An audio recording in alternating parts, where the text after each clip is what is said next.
আমরা আজকে এখানে একটা বিশেষ ঘোষণা দেওয়ার জন্য আপনাদের সামনে উপস্থিত হয়েছি।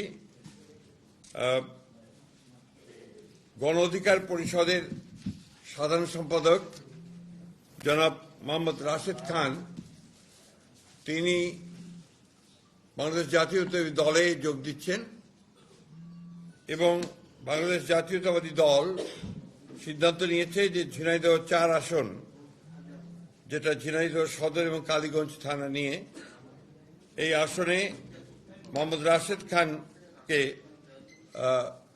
ধানের শীষ প্রতীকে নির্বাচন করার জন্য মনোনয়ন দেওয়া হচ্ছে। এটা আপনার আমাদের দলের সিদ্ধান্ত, এটা আমি আপনাদেরকে জানালাম। আর সেই সঙ্গে আমি আপনার অনুরোধ করব, এই ঝিনাইদহ ও কালীগঞ্জ, ঝিনাইদহ সদর ও কালীগঞ্জ অর্থাৎ ঝিনাইদহ 4 আসনের বিএনপির সকল নেতাকর্মীকে মোহাম্মদ রাশেদ খানের সঙ্গে কাজ করার জন্য এবং তাকে বিজয়ী করার জন্য সর্বশক্তি দিয়ে কাজ করার জন্য। এখন রাশেদ খান বলবেন, তারপরে ওটা হবে। হ্যাঁ, বলেন কিছু কথা।